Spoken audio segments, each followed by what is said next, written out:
Jangan lupa untuk like, share, dan subscribe ya. Assalamualaikum warahmatullahi wabarakatuh. Selamat pagi anak-anak semua. Bagaimana kabar hari ini? Semoga hari ini dalam keadaan sehat walafiat sehingga kita dapat melaksanakan pembelajaran online secara baik. Minggu lalu dalam video pembelajaran sebelumnya, tujuan pembelajarannya yang pertama mengenai peserta didik dapat menjelaskan prinsip kerja bidang miring dan juga didik dapat menghitung keuntungan. Pada video pembelajaran kali ini kita akan melanjutkan dapat menjelaskan pesawat sederhana, tuas, dan bidang miring. Didik dapat menghitung keuntungan mekanik pada pengungkit. Sebelumnya perhatikan gambar berikut. Di sini ada dua gambar. Gambar yang pertama adalah seorang anak yang sedang mengangkat karung. Nah, kelihatan jika karung ini sangat berat. Yang kedua adalah gambar anak yang mengangkat karung, tetapi di sini ada sebuah bidang yang menghubungkan antara lantai dengan truk. Nah, apa perbedaan kedua gambar tersebut?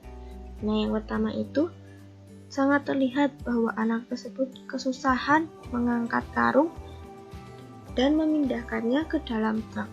Sedangkan gambar yang kedua adalah anak tersebut dengan mudah memindahkan karung ke dalam truk dengan bantuan sebuah papan ini. Nah,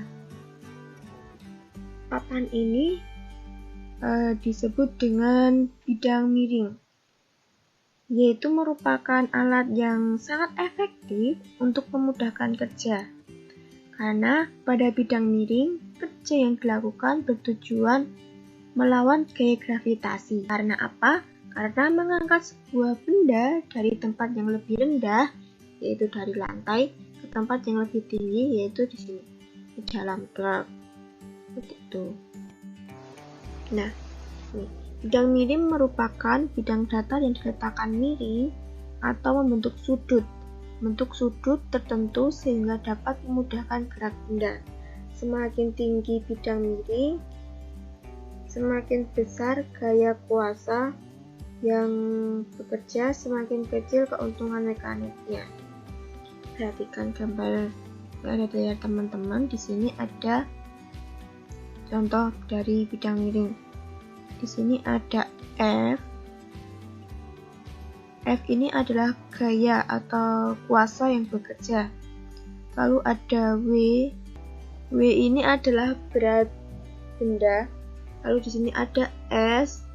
Nah, S ini merupakan panjang dari bidang miring dan ada H.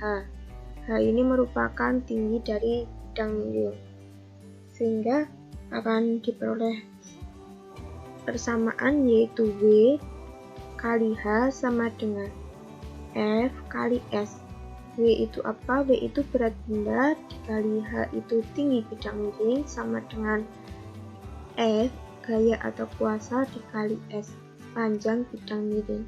Lalu keuntungan mekaniknya dapat ditentukan dengan rumus perbandingan antara gaya benda atau W dibanding F atau gaya kuasa, atau bisa juga dengan S panjang bidang miring dibandingkan dengan H tinggi bidang miring. Nah, ini adalah contoh soalnya. Berapakah besar usaha yang dilakukan seorang yang menarik benda seberat 40 Newton pada bidang miring tersebut?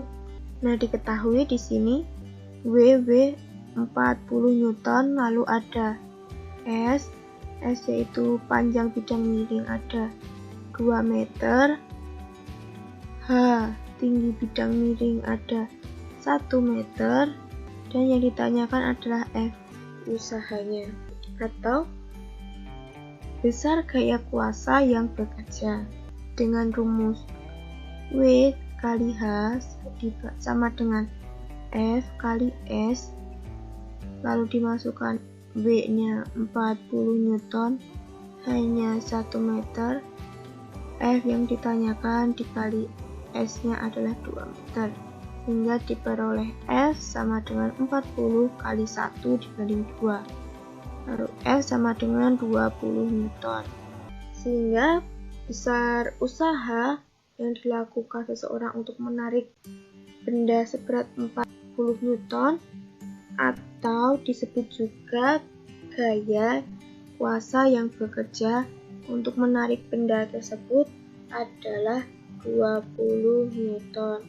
Nah, apabila ditanyakan keuntungan mekaniknya, dapat menggunakan rumus W-nya 40 Newton dibandingkan dengan F. F tadi 20 Newton, sehingga keuntungan mekaniknya diperoleh 2. Selanjutnya, nah, coba anak-anak perhatikan gambar yang ada di layar ini. Gambar yang pertama adalah seorang anak yang kesusahan ketika mencabut paku dari papan. Nah, yang kedua adalah seorang anak yang mencabut paku dari papan tetapi menggunakan alat yaitu palu. Gambar yang pertama ini sangat terlihat sekali bahwa anak tersebut kesusahan ketika mencabut paku dari papan. Nah, oleh karena itu, ketika mencabut paku dari papan itu menggunakan alat yang disebut palu. Nah, palu ini merupakan salah satu jenis pesawat sederhana yang digunakan sebagai pengungkit untuk memudahkan kita ketika mencabut paku ataupun alat-alat berat lainnya. Nah, sistem kerja tuas itu dibagi menjadi 3. Apa saja? Yang pertama, titik kuasa, yaitu titik di mana gaya kuasa diberikan. Nah, yang kedua ada titik tumpu, yaitu tempat tumpuan bagi pengungkit. Yang ketiga ada titik beban, yaitu tempat meletakkan atau menempatkan beban yang hendak diangkat atau dipindahkan. Nah, coba anak-anak perhatikan gambar ini. Nah, di sini ada W itu adalah bebannya. Lalu ada F di sini adalah gaya kuasa atau gaya yang bekerja. Lalu ada LB ini adalah panjang lengan beban, yaitu jarak antara titik tumpu dan juga beban. Nah, ada LK di sini merupakan panjang lengan kuasa atau jarak antara titik U dan juga gaya kuasa. Perbandingan antara beban dan kuasa adalah sama dengan perbandingan antara lengan kuasa dengan lengan beban. Sehingga apabila W dikalikan LB sama dengan F dikali LK. Semakin panjang lengan kuasa, maka semakin kecil gaya kuasanya. Keuntungan mekanisnya yaitu perbandingan antara W, gaya bebannya, dibandingkan F, gaya kuasanya, atau LK, lengan kuasanya, dibandingkan dengan LB, lengan bebannya.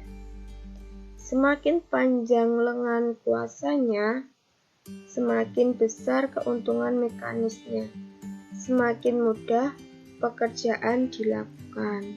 Pengukir itu ada 3 jenis. Jenis pertama itu titik tumpu berada di antara beban dan juga titik kuasa. Nah, ini adalah ilustrasinya, yaitu di mana tumpuan berada di antara gaya kuasa dan gaya beban. Lalu jenis yang kedua yaitu beban di antara titik tumpu dan juga titik kuasa. Nah, ini ilustrasinya di mana gaya beban di antara titik tumpu dan juga gaya kuasa. Lalu jenis yang ketiga adalah titik kuasa berada di antara titik tumpu dan juga beban. Nah, ini ilustrasinya gaya kuasa di antara titik tumpu dan juga beban. Nah, ini contoh jenis pengungkit. Contoh pengungkit jenis pertama ada gunting, tang, timbangan, jungkit-jungkit. Lalu contoh pengungkit jenis 2 ada pembuka tutup botol, gerobak dorong, memotong kertas, pemecah kemiri. Lalu contoh pengungkit jenis 3 ada penjepit roti, sapu tangan, ketika mengangkat gelas, lalu ada stapler dan sekop. Nah, ini ada contoh soal.